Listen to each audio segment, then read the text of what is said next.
ನಿಗಮಗಳ ಹಗರಣಕ್ಕೆ ಸಂಬಂಧಪಟ್ಟಂತೆ ತನಿಖೆಯ ದಾರಿ ತಪ್ಪಿಸುವಂತ ಕೆಲಸ ಆಗ್ತಾ ಇದೆ ಅಂತ ಜಗದೀಶ್ ಶೆಟ್ಟರ್ ಕೂಡ ಸರ್ಕಾರದ ವಿರುದ್ಧ ಕಿಡಿಕಾರಿದ್ದಾರೆ. ಹಗರಣಕ್ಕೆ ಸಂಬಂಧಪಟ್ಟಂತೆ ತನಿಖೆ ನಡೀತಾ ಇದ್ರೆ ಆ ತನಿಖಾ ದಾರಿಯನ್ನ ತಪ್ಪಿಸುವಂತ ಕೆಲಸವನ್ನ ಮಾಡಲಾಗ್ತಾ ಇದೆ. ನೈತಿಕ ಹೊಣೆಯನ್ನ ಹೊತ್ಕೊಂಡು ಸಿಎಂ ಸಿದ್ದರಾಮಯ್ಯನವರು ಅವರ ಸ್ಥಾನಕ್ಕೆ ರಾಜೀನಾಮೆ ಕೊಡಬೇಕು. ವಿಜಯನಗರದಲ್ಲಿ ಸಂಸದ ಜಗದೀಶ್ ಶೆಟ್ಟರ್ ಅವರು ವಾಗ್ದಾಳಿ ನಡೆಸಿದ್ದಾರೆ. ತನಿಖೆಯ ದಿಕ್ಕು ತಪ್ಪಿಸೋದಕ್ಕೆ ಕನ್ನಡಿಗರ ಮೀಸಲಾತಿ ವಿಚಾರವನ್ನ ಚರ್ಚೆಗೆ ತಂದಿದ್ದಾರೆ. ನಿಗಮಗಳ ಹಗರಣ ಸಿಬಿಐ ತನಿಖೆಗೆ ಹೋಗಬೇಕು. ರಾಜ್ಯದಲ್ಲಿ ಮುಖ್ಯಮಂತ್ರಿ ವಿತಂಡವಾದ ಮಾಡ್ತಿದ್ದಾರೆ. ರಾಜ್ಯದಲ್ಲಿ ನಡೆದಿರುವಂತಹ ಹಗರಣಗಳಲ್ಲಿ ಸಿಎಂ ಸಿದ್ದರಾಮಯ್ಯನವರ ಪಾತ್ರ ಇದೆ. ಸಿಎಂ ರಾಜ್ಯ ಆಳ್ವಿಕೆ ಮಾಡೋದಕ್ಕೆ ಅರ್ಹರಿಲ್ಲ ಅಂತ, ಅದನ್ನ ಅವರೇ ಮನಗಾಣಬೇಕು ಅಂತ ಕೂಡ ಸಂಸದ ಜಗದೀಶ್ ಶೆಟ್ಟರ್ ಅವರು ಸಿಎಂ ಸಿದ್ದರಾಮಯ್ಯನವರ ವಿರುದ್ಧ ಕೂಡ ವಾಗ್ದಾಳಿ ನಡೆಸಿದ್ದಾರೆ. ಜೊತೆಗೆ ಅವರು ರಾಜೀನಾಮೆ ಕೊಡಬೇಕು. ಸಂದರ್ಭದಲ್ಲಿ ತನಿಖೆಯ ದಿಕ್ಕು ತಪ್ಪಿಸುವಂತ ಕೆಲಸವನ್ನ ಸರ್ಕಾರ ಮಾಡ್ತಾ ಇದೆ. ಹಾಗಾಗಿನೇ ಕನ್ನಡಿಗರ ಮೀಸಲಾತಿ ವಿಚಾರವನ್ನ ಮಧ್ಯದಲ್ಲಿ ಎಳೆದು ತಂದಿದ್ದಾರೆ ಅಂತ ಕೂಡ ಆರೋಪಿಸಿದ್ದಾರೆ.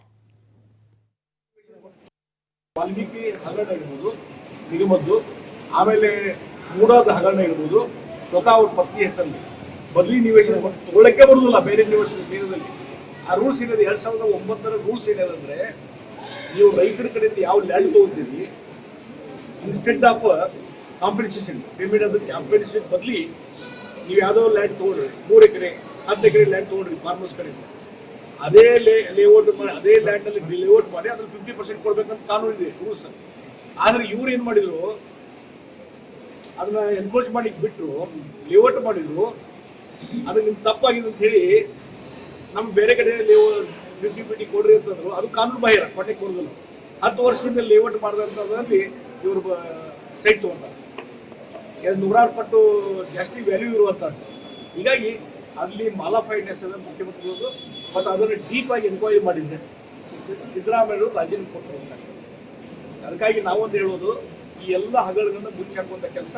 ಮತ್ತು ಮೊನ್ನೆ ಅಸೆಂಬ್ಲಿಯಲ್ಲಿ ಏನು ಉತ್ತರ ಕೊಟ್ಟಲ್ಲ, ಆಯ್ತು ರೀ, ಬಿಜೆಪಿ ಸರ್ಕಾರ ಇದ್ದಾಗ ಅವ್ರ ಮುಖ್ಯಮಂತ್ರಿ ಇದ್ದಾಗ, ಇವ್ರ ಮುಖ್ಯಮಂತ್ರಿ ಇದ್ದಾಗ, ಅವ್ರ ಮಂತ್ರಿ ಇದ್ದಾಗ ಇಷ್ಟು ಹಗರಣ ಆಗಿದಾವೆ. ಒಂದು ಕಡೆ ನಾನು ಒಂದು 2-3 ಇದ್ರಾಗ ನೋಡಿ ನಂಗೆ ವಿಚಿತ್ರ ಅನ್ಸೋದು. ಬೇಗಾಗಿ ಸರ್ಕಾರ ನಡೆಸೋದು IAS ಅಧಿಕಾರಿಗಳು ಅವ್ರ ಕೆಳಗೆ ಕೆಲಸ ಮಾಡ್ತಾರೆ. ಅವ್ರ ಕಡೆಯಿಂದ ಅಂಕಿ ಸಂಖ್ಯೆ ತಗೊಂಡು ನೀವು ಕೊಡ್ಬೇಕಲ್ಲ. 1000 ಕೋಟಿ ಹಗರಣ ಅಂತ ಕೆಲವು ಪ್ರಕರಣ, 1000 ಕೋಟಿ ಹಗರಣ. ಒಂದು ವೇಗಾಗಿ ಉತ್ತರ ಕೊಟ್ಟರೆ ಏನು ಅರ್ಥ ಇದೆ. ಮತ್ತು ಎಲ್ಲಿವರೆಗೆ ಹಾಗಾದ್ರೆ ನೀವು ಇವತ್ತು ಮುಖ್ಯಮಂತ್ರಿ ಇದ್ರಿ, ಸರ್ಕಾರ ನಡೆಸಕತ್ತೀರಿ, ಬಿಜೆಪಿ ಸರ್ಕಾರದಾಗ ಯಾರೋ ತಪ್ಪು ಮಾಡಿದ್ದಾರೆ, ಯಾರೋ ಕಾಲದಲ್ಲಿ ಹಗರಣ ಆಗಿದ್ರೆ ನೀವು 1 ವರ್ಷ ಅದು ಯಾಕೆ ಸುಮ್ಕಿರ್ತೀರಿ?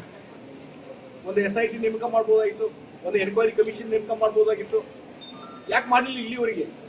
ಅಂದರೆ ಇವತ್ತು ನಿಮ್ಮ ಹಗರಣಗಳನ್ನು ಮುಚ್ಚಾಕೋ ಸಲುವಾಗಿ ಈ ಒಂದು ಹೆದರಿಕೆ ತಂತ್ರವನ್ನು ನೀವು ಮಾಡಿದ್ರೆ ನಿಮ್ಮ ಕಾಲದಲ್ಲಿ ಆಗಿದೆ ಅಂತೇಳಿ ಆಯ್ತು. ಅದನ್ನು ಬಿಜೆಪಿ ಕಾಲದಲ್ಲಿ ಆದಂಥ ಹಗರಣಗಳನ್ನು ಸಹಿತ, ಇವತ್ತಿನ ಹಗರಣ ಸಹಿತ ಸಿಗಬೇಕು ಆಯ್ತು. ನಮ್ಮ ತಕರಾರು ವಾಲ್ಮೀಕಿ ಹಗರಣ ಇರ್ಬೋದು, ನಿಗಮದ್ದು, ಆಮೇಲೆ ಮೂಡಾದ ಹಗರಣ ಇರ್ಬೋದು, ಸ್ವತಃ ಅವ್ರ ಪತ್ನಿ ಹೆಸರಲ್ಲಿ ಬದಲಿ ನಿವೇಶನ ತಗೊಳ್ಳಕ್ಕೆ ಬರುದಿಲ್ಲ. ಬೇರೆ ನಿವೇಶನ ಕೇಂದ್ರದಲ್ಲಿ ಆ ರೂಲ್ಸ್ ಏನಿದೆ, 2009ರ ರೂಲ್ಸ್ ಏನಿದೆ, ನೀವು ರೈತರ ಕಡೆಯಿಂದ ಯಾವ ಲ್ಯಾಂಡ್ ತಗೊಂಡಿರಿ, ಇನ್ಸ್ಟೆಡ್ ಆಫ್ ಕಾಂಪೆನ್ಸೇಷನ್ ಪೇಮೆಂಟ್ ಅದು ಕಾಂಪೆನ್ಸೇಷನ್ ಬದಲಿ ನೀವು ಯಾವುದೋ ಲ್ಯಾಂಡ್ ತೊಗೊಂಡ್ರಿ, 3 ಎಕರೆ 10 ಎಕರೆ ಲ್ಯಾಂಡ್ ತೊಗೊಂಡ್ರಿ.